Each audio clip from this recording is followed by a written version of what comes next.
Before we can get started creating HTML, we have to select and set up our HTML editor. Now you might be wondering, do I have to buy a very expensive software package to get started with HTML? And the answer is no. A simple text editor is all that you need to create HTML. In this class, we're going to create properly formatted, valid XHTML.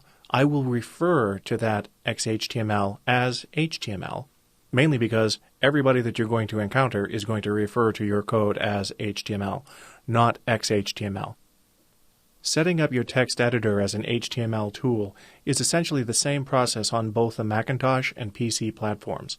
In this lesson, we're going to set up TextEdit as our HTML editing tool.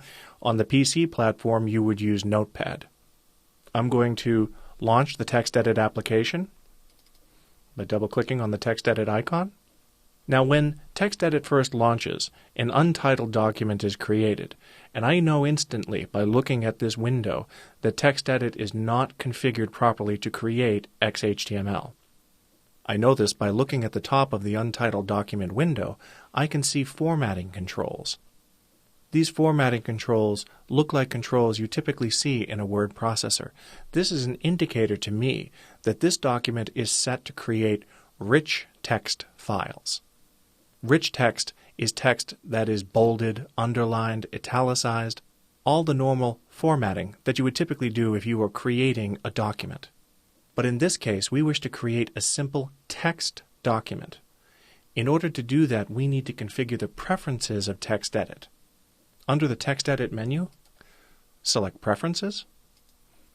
In the Preferences dialog, we have two tabs, the New Document tab and Open and Save. We need to configure options underneath both of these tabs.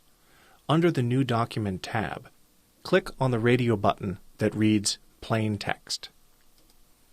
Also, click on Open and Save, and click on the checkbox option Ignore Rich Text Commands in HTML Files, and uncheck Add .txt extension to plain text files. After having made these modifications, close down the Preferences dialog and quit TextEdit. We have to quit TextEdit for the preference changes to take effect. Now, if I double-click on TextEdit, when the untitled document window opens, I don't see the same formatting controls which we saw a moment ago.